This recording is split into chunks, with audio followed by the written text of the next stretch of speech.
Okay, welcome back everybody for the second half year of chapter 3, this lecture. I left off with this slide. Um, so how do we end up with rulers who stay in power? Um, they can use fear, rewards, um, sort of the carrot and the stick, right? Examples, if you're using fear, you're punishing um, you're punishing dissent. You're punishing anybody who is speaking out against you or speaking poorly about your leadership. You can use rewards to bribe supporters, to give money to people to vote for you. Um, and really, when it comes down to it, rulers are seen as legitimate by their publics. They gain power and authority. They've got to gain power and authority, otherwise, they have nothing. People who obey laws when they see them as legitimate, even when the threat of punishment is very light. Legitimacy, therefore, creates power based on consent, not on coercion.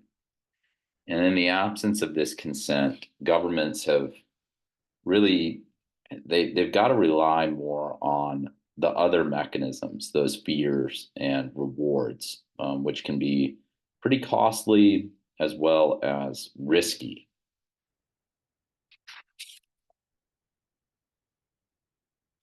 Um, Next, we get to one of the examples of traditional legitimacy. That would be the British monarchy and Queen Elizabeth II. To the extent that people identify the traditional monarchy as a distinctive expression of their culture, the Queen has some leeway. But in the UK, the monarchy has far fewer remaining powers left in their arsenal. Alternatively, the Saudi royal family, with their historic ties to Mecca, have, we would say, a considerable traditional legitimacy. So it's important to keep in mind and remember that while institutions with traditional legitimacy may be resistant to change, they're not impervious to it. Most monarchies where you have suddenly and violently overthrown, despite their historical legacy. We could say the French monarchy, the Russian monarchy, and Iran's dynasty, Shah of Iran. Those are just a few examples. Next, we've got charismatic legitimacy. Um, this is built on the force of ideas embodied by a leader. Listed a few examples: Mandela, Putin, Kim Jong Un. We'll get to those in a second. But Nelson Mandela, whose life story and personal charm helped unify South Africa, helped many people accept the legitimacy of a post apartheid state. Another good example is the charismatic regimes of Vladimir Putin, um, who really sometimes is, he's seen shirtless or riding on a white horse. These are efforts in charismatic legitimacy. They're creating plenty of internet memes that students may really, ultimately might be, some of you might be familiar with. Another regime that relies on charismatic legitimacy has been the second dynasty of North Korea. It's an interesting case study since now Kim Jong Il's son, Kim Jong Un, has taken over following his father's death a few years ago. Many outside analysts wonder whether or not um, Kim Jong Un will have the personal charisma and political skills that are really necessary to keep control of the party and the military. Potential weakness of this type of legitimacy is that it commonly dies with the individual who possesses it. Regimes that seek to continue this charismatic sort of legitimacy and legacy past the point of the leader's death generally seek to transform it to a form of traditional legitimacy through the use of rituals and value creation. Another important and critical aspect to account for is something called the cult of personality. Um, those things have the effect of transforming charismatic legitimacy after a leader's death. And so, Hugo Chavez passed away years ago, and now we have Nicolas Maduro in Venezuela. Some of you might be familiar with that president. And I think in the early years of the Maduro regime, he was really trying to be as charismatic as possible, and he was trying to show the same level of charisma as Chavez, and it didn't really work. It felt wrong, and it was strange. And we moved past that point, but that's also another very interesting case to take a look at. Next, we've got a rational legal legitimacy. People in the U.S. Don't obey orders from their president because they think he's a great guy. They do it because he followed the legal procedure to set out for people to become president, i.e., winning an election. And most Americans believe that elections are a fundamentally proper way to choose a leader. Under the rational legal legitimacy model, it's not the leader, the individual leader, who are important, or even their values or ideas, but it's the office that they hold. And once they lose the office, they lose most of their authority. No matter how charismatic or popular or powerful a US president is, once the president leaves the office, public no longer really looks at him or her to make laws. It's just not something that happens. The point of this section here, this slide, is that sometimes power is divided by geography. You've got to really consider the first case of where the state is unitary. There's one national government issuing commands and enjoying consent. In these states, local authorities have very little power. The UK, France, Japan, and China are all examples of unitary states. When we contrast that with federalism, a system that we live under here in the United States, where you have powers that are broken down by the federal, state, and local governments, i.e., counties and cities, you have a system where significant state powers, taxation, lawmaking, and security, they're devolved, or this idea of devolution. Actually, Ronald Reagan had his new ideas of federalism to break power down even further or take away from the federal government.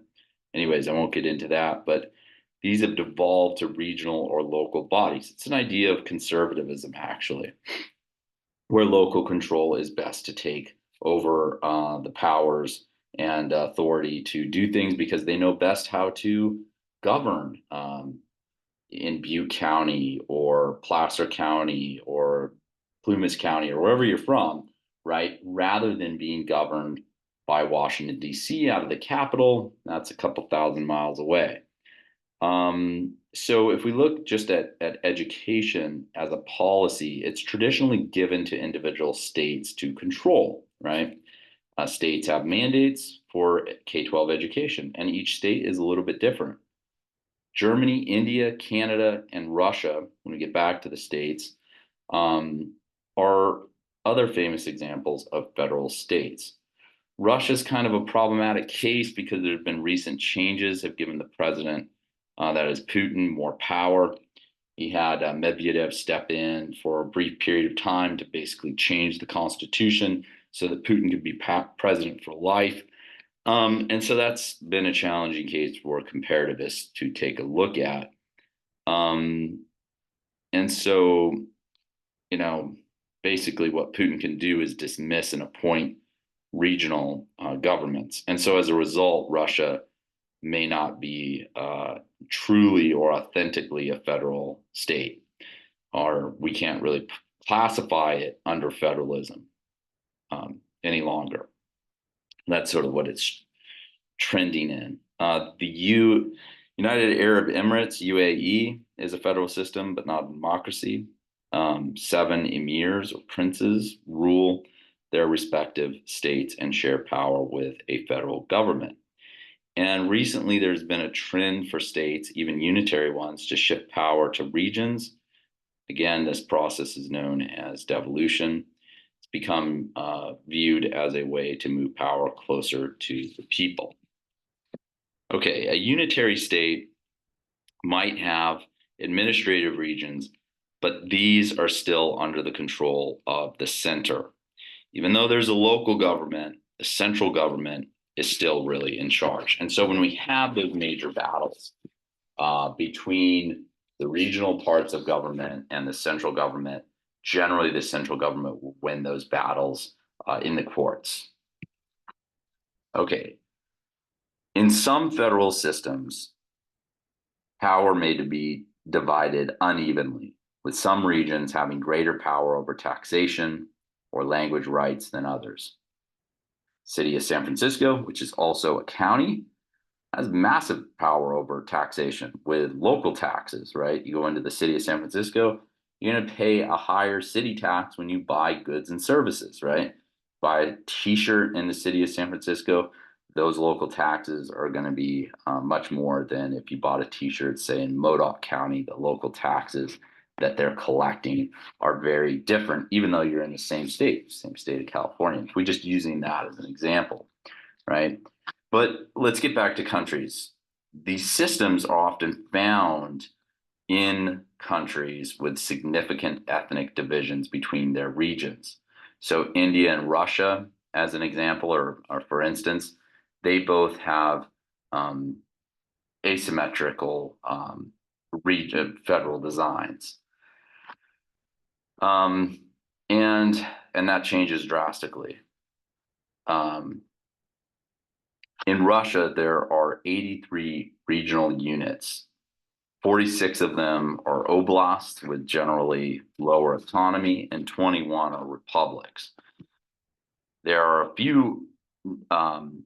a number of other special units in Russia as well. And so some students might be thinking about how even the United States has some of these asymmetric features. The District of Columbia, Puerto Rico, and several Pacific territories are also part of the United States, but they don't have regional governments with the same rights and powers as states, nor do the people living in those regions, as I might point out, have the same, kind of rights. Well, they have the same rights as Americans, but they feel like they don't have the same control. Their territories don't have the same kind of power as some of the other states do.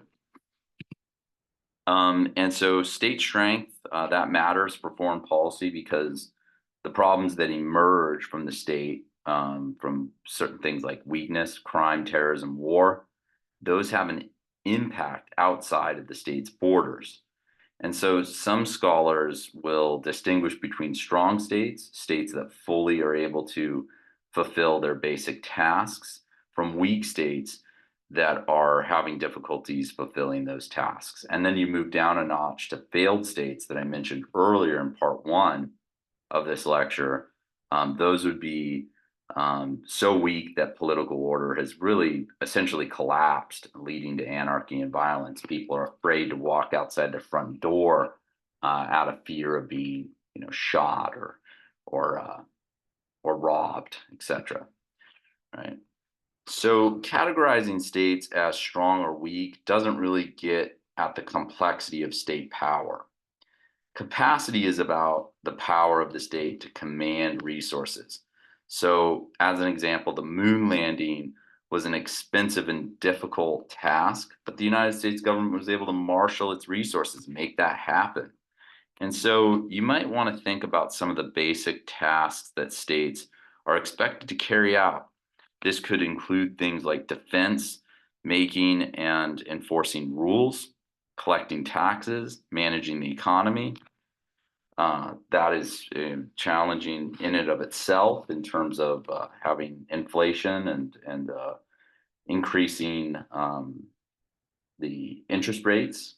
I think about promoting education, or even filling potholes in a road. Arnold Schwarzenegger just decided to fill a pothole down his street because the government wasn't getting to it, so he just took it upon himself. That was a while back.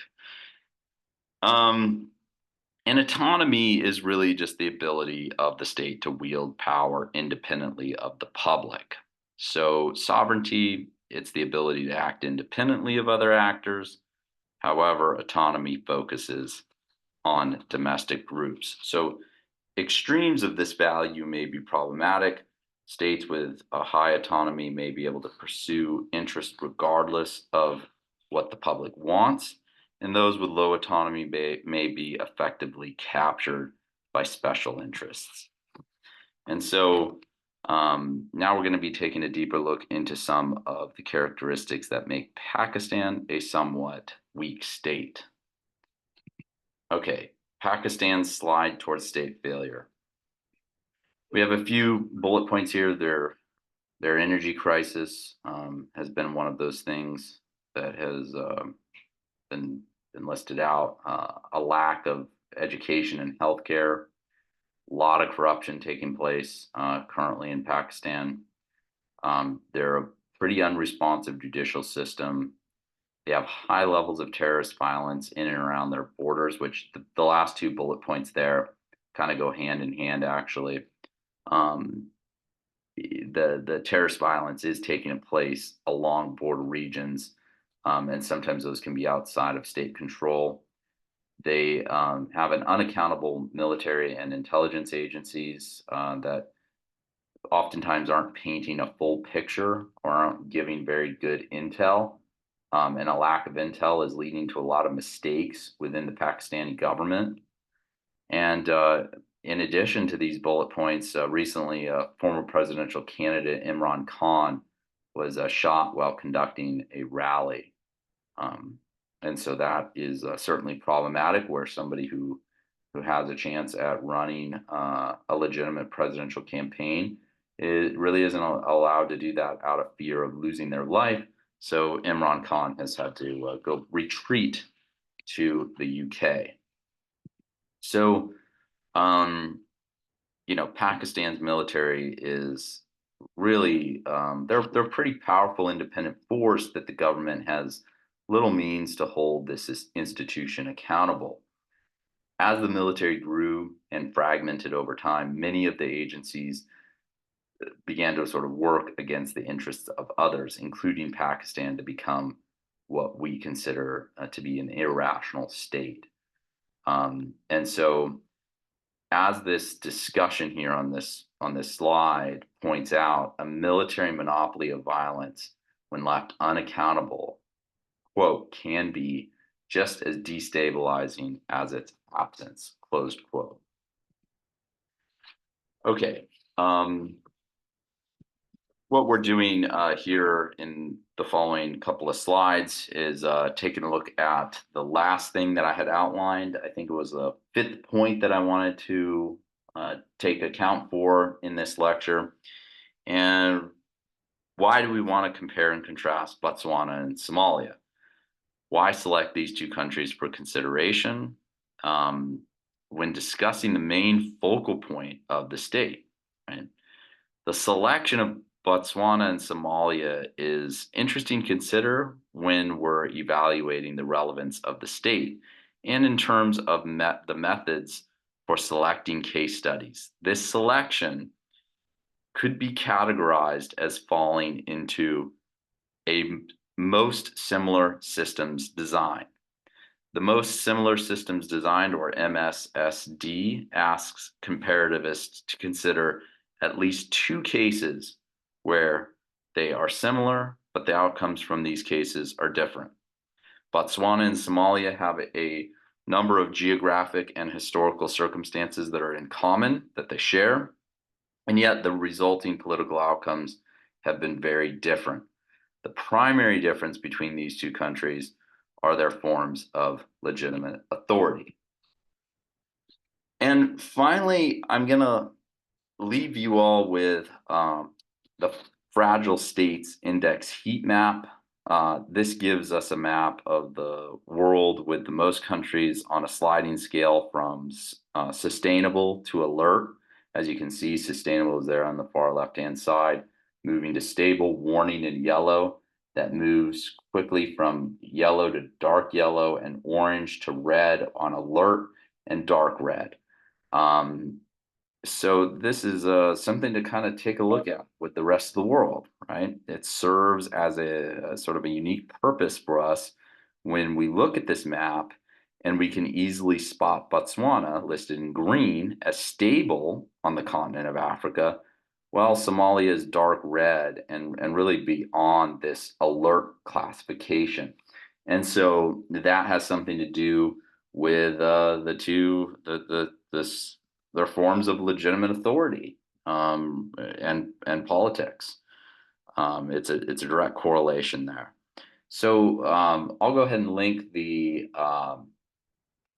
site for this, where you can find more data and how the researchers on this Fund for Peace on the Fragile States Index, how they collected their data to comprise this list, and the things that they account for. There are a lot of different variables. But our next lecture, we're going to cover chapter 4. So you should start reading that. That is going to be on democracies and democratization.